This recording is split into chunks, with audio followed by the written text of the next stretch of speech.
computer is picking up a strange signal. Here, sir, you better take a look at it.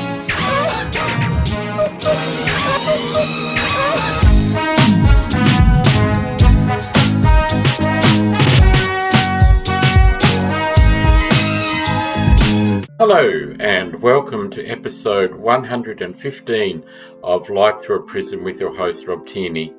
In this podcast, we may look at articles regarding LGBTQIA+, disability or pop culture. In this episode, we're going to look at a combination of LGBTQIA+ and pop culture. The article is from extramagazine.com entitled In the Closet, I Lost My Voice. Queen Gave It Back to Me. Written by Hoard, dated November the 27th, 2025. When I was a kid, I begged God for a deeper voice. By the time I was in grade 4, the voices of the other boys at my Catholic school were beginning to crackle with age. Their registers were sinking, lowering into something manly. It seemed to be happening to everybody except me. My S's were serpentine and lispy into my tweens, and I sang soprano in boys' choir long after everyone else had graduated into alto territory. I'd pick up the landline and people would call me by my mother's name. It didn't bother me until other kids started to notice how different I sounded. I have no illusions about what kind of kid I was, a limp-wristed, twinkle-toed fag to be. But it only became an issue once everyone noticed my squeaky voice. Kids started to call me gay at school. I didn't know what it meant at the time, but it seemed derogatory. After a few days of being called gay, I went home and asked my mum what it meant. She seemed to take it back and took a beat to calculate how to delicately and in a God-fearing manner explain what it meant to be a homosexual to her only child. Well, she spat out eventually, it's when two boys live together. The subject was then quickly changed. That definition seemed misaligned with the malice the other kids infused that word with at school. What could be so bad about two boys living together? Unsatisfied, I decided to expand my investigation. Our next-door neighbours, Dan and Rick, were teachers who shared a home. Dan, who was perennially positive, would sometimes take me to walk their two golden retrievers down the nature trail by our street. Rick, the grouchy of the two, would occasionally let me water his magnificently kept garden as he smoked a cigarette on his porch. I remember thinking Dan and Rick seemed to have a nice life together, and that for a reason I couldn't name, they seemed to embody a paradigm I wanted to emulate. They also seemed to fit neatly into my mother's definition of gay. I thought that maybe they could help me understand why others use this word as a weapon, even though it struck me as something I might enjoy being. One afternoon, I peeked out my doorway and saw Rick smoking on his stoop. He had this gruff way of speaking that always left me cowed. But in that moment, my thirst for knowledge superseded my fear, and so I approached him with my burning question. Rick, are you gay? I asked. He blinked hard at me and scowled. No, he said. He flicked his cigarette into the garden and went into his house. I shuffled home, baffled. Dan and Rick were my only lead. Years later, my mother confirmed that our neighbours were married and Rick, for his own reasons, had lied to me. But all I knew at the time was that my investigation had hit a dead end. It felt like I'd never come to understand why that word had been flung at me, or why it felt like something I might grow into. My mum and I spent a lot of time on the road together. She was a single mother, so she had to drive me to school, dance lessons, baseball and chess club. She'd also take me with her to do the groceries, to go to the bank, to follow her around Sears, while she shopped for affordable clothes for me to wear to school. I loved the car rides because being in the car meant getting to pick out an album to listen to. My mum had this binder full of CDs that she kept in the glove box. We were constantly listening to women, Celine Dion, Shania Twain, Anne Murray, Madonna. I was obsessive then as I am now, and I memorised the lyrics to all of their songs so my mum and I could scream out the words together. These women seemed sublime to me, and the key to their perfection, I figured, was in their beautifully high voices. It pleased me to know I could hit their notes, and that the other boys at school probably couldn't.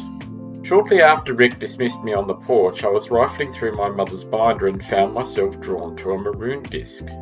It was labelled Queen's Greatest Hits, and I insisted we throw it on. I thought I'd discovered a new diva. I couldn't have known how right I was. Boom, boom, clap. The opening percussion of "We Will Rock You" slammed through the speakers. Then, to my surprise, came a distinctly male voice. The man in the speakers sounded tough and masculine, two things I thought I could never be, but his macho vocals belied a beguiling expressiveness. He screamed out notes that seemed higher than any of those reached by the women I'd listened to before. But despite his theatrically and his upper register, sounded undeniably like a man's man. By the time the song ended with Brian May's cosmic guitar solo, I knew I'd found the paradigm I was looking for. All I listened to for the remainder of my childhood was Queen. I learned the names of all the members and memorised the lyrics to all their songs. At home and in the car and at school I would belt out "Somebody to Love" and "Killer Queen" without warning, to the delight of my mother and the chagrin of my teachers and fellow students. When I wasn't singing, I was playing that dark red CD on my Walkman. While Webkins and Club Penguin usernames contained the word Queen, I became obsessed with space and said I wanted to be a rocket scientist because Brian May has a doctorate in astrophysics. My entire little world began to revolve around the long-defunct band. I had one friend in elementary school, a boy named Walter, but in grade 5 he found a new group of friends and left me behind. Nobody wanted to be friends with a fedora-wearing dandy, so I often spent recess alone with my headphones on, studying Bohemian Rhapsody while the other kids played. I did have a friend in my mother. She indulged my fixation and seemed thrilled that I became so attached to something from her past. Once we were driving down the street in our Ottawa suburb, and I was in a happy mood because she let me sit up front with her. We were blasting "We Are the Champions" with the windows down. We came upon a red light and looked into each other's eyes and shouted the lyrics at each other. Typically, the real world would win our way in those kinds of moments, but this time a force from the outside punctured the bubble we built in that car. Applause began to filter into our window. We turned to face our left and two young men in a silver pickup truck were laughing and clapping at us. "You should try out for Canadian Idol," one of them said. I felt embarrassed. By then I'd learned that being loud was cause for punishment, especially from other boys. But my mum laughed and thanked them, and the light turned green and she hit rewind and cranked up the volume. In grade 8, I was taught that AIDS is a deadly disease you get from being gay. Soon after I learned that it had killed Freddie Mercury in the 90s. It seemed to me he'd been killed by his sexuality, and that realisation, misguided as it may have been, left me without somebody to emulate. I didn't know what I was or who I could be, but I was certain of two things. I was definitely gay, and I would never be able to act on it. I stopped listening to Queen and started listening to music with more contemporary social capital. Arctic Monkeys, Lord, Drake. I started to make friends, but I was quieter than I'd ever been. And I didn't wear colours. I was pubescent, but my voice hadn't dropped as much as I'd hoped it would, nor had I escaped my lisp. I tampered myself down and held my breath, trying to seem as normal as possible. In the summer after grade 9, my mum and I went on a trip to Quebec City. I was charmed by its cobblestone streets and francophone buskers and maple candy shops. In one of the old city's yawning plazas, there was a massive poster that read "Queen Extravaganza." Underneath the blaring words lay the ornate coat of arms that decorated my old red greatest hits CD. The poster was advertising a residency by a Queen tribute band in a nearby concert hall. We walked to the box office and my mum bought 2 tickets for that night's show. That evening we settled into the theatre and the band came out. The drummer raised his sticks and began to smash out a familiar rhythm. Boom, boom, clap. From that moment on I was transfixed. The singer sounded just like Mercury and the guitarist deftly replicated May's crunchy electric guitar.